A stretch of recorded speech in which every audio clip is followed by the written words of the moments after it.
Does Yahweh really care what you have for dinner? Hi, this is Barry Phillips with 10-Minute Torah, day number 5 of Shemini. And I'm going to go down the quote-unquote rabbit hole, pun intended, of what is clean and what is unclean concerning food. This topic is greatly debated. The systems of worship that we came out of, many of us, would love to have us over for a pig picking, cooking some shellfish or boiling some shellfish for us. Love to offer us some food that we look at as, I can't eat that. It's not so much that we can't as it is we don't. And it's important that you and I realize that in our minds we need to separate between can't and don't. When the scripture says in chapter number 11 of Leviticus, it says, "And Yahweh spoke to Moshe and to Aaron, saying to them, Speak to the children of Israel, saying, These are the living creatures which you do eat among all the beasts that are on the earth."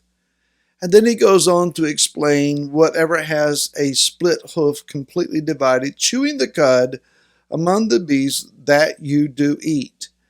Only these you do not eat among those that chew the cud or those that have a split hoof. The camel, because it chews the cud, but does not have a split hoof, it is unclean to you. And so on. It mentions the rabbit and the hare. And then it says in verse 7, the pig, the swine, though it has a split hoof completely divided, yet does not chew the cud, it is unclean to you. The word there, unclean, being extremely important. When Yah lists these animals for meat that are acceptable and unacceptable, we can read that and say, well, I can't eat it because Leviticus 11 says not to eat it. The better way to understand it is I don't eat it. I choose to walk in agreement with what the Creator has stipulated, and it is an act of obedience more so than an act of abstinence. So what are we talking about here? Why is it that some animals are permissible and others are not?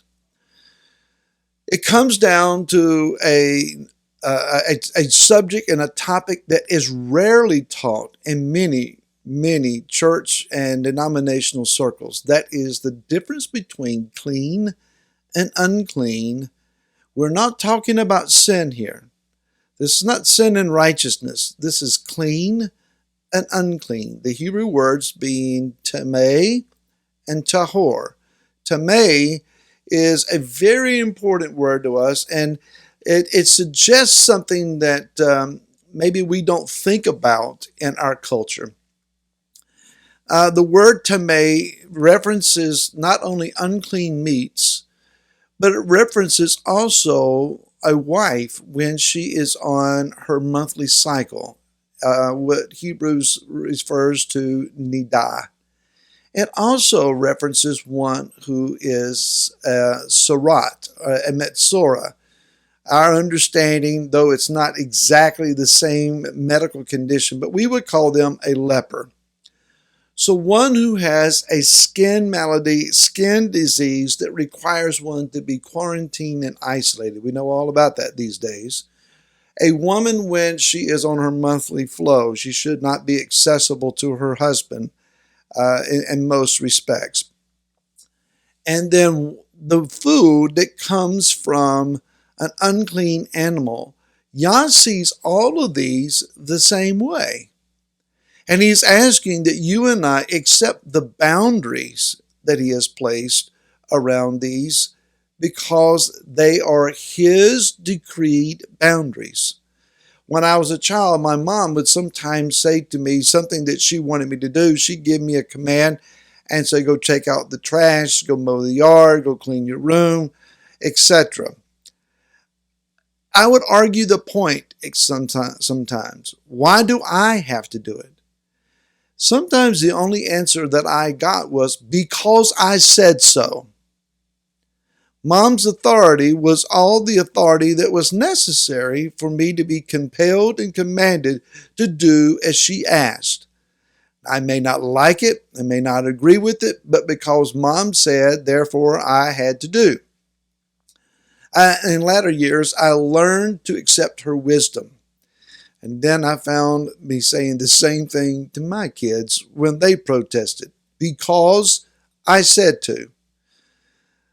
If Yah were to speak to you in a dream or in a vision and say, I want you to sell out all of your possessions, liquidate everything that you have on hand, take your funds and go to this foreign country and serve me there as a missionary or an evangelist to cry out for my kingdom, and I will open doors and make ways for you. Would you protest or would you do it? Well, that may be a stretch, but I think most of us, if we sincerely understood that to be the call and the voice of Elohim, we would do what we were asked, trusting him. If you're in a public arena and you feel this strong compelling, go speak to this individual and say these words to them. You may feel awkward. You may preference your remarks with, I don't know how you're going to receive this, but the Father in heaven wants me to give you this message. Now, they may look at you strange. They may even want to run from you. But if it was really Yah, then they would receive what it is that he would have to say. Of course, we would obey. If Yah showed us someone in need and said, go give them money, go perform this deed for them, would we obey? Oh, of course. Then why is it when Yah says to us, I don't want you to eat pig flesh, that we put up such a fuss? Having been raised in a southern culture in the southern part of Virginia, I'm very much aware of and very familiar with pork as a meat product. Having lived for a long number of years now on the East Coast, next to the Chesapeake Bay and very close to the ocean, I'm very familiar with shellfish. People just assume that because you're from Virginia, and especially from the East Coast, that you eat these things and that they're very desirable by you. So when I offer to them, no, that's not a part of my diet. Really? No, I haven't eaten these things for a long number of years. And okay, here's why. And I share with them, the scripture simply says not to do it. And out of an act of obedience to my Creator, I choose to agree with him about what to put on my plate and in my body. But the real goal here is not just obedience. Obedience is extremely important, and it is a major step in this understanding. But it's also about wanting to become tahor as opposed to tameh, clean as opposed to unclean. Very quickly, let me just wrap this up by saying that when the Creator created all of the universe, he did not make everything clean, or it would have all just absorbed back into his light.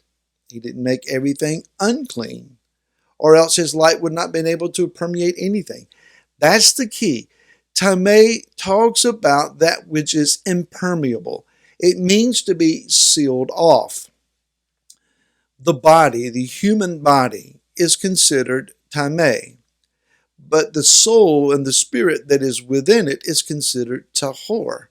So while the nature of the flesh is that which is unclean, Yah's light really struggles to permeate this, to overcome the fleshly inclinations and spirit.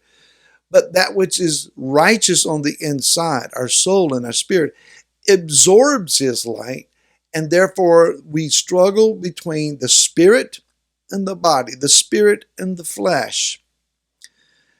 Therefore, also understand that Adam and Chava, Adam and Eve, when they first were created, they had bodies that were permeated by his light. What did they choose to do? They ignored Yah's dietary restrictions, and it was food that was the original sin. When they ate of that which Yah said not to eat, their bodies took on the nature of the unclean in the earth, and their very beings changed. It really does matter as to what you put on your plate and in your body. So think twice and pray hard about what's for dinner tonight. Shabbat Shalom. We'll see you again next week.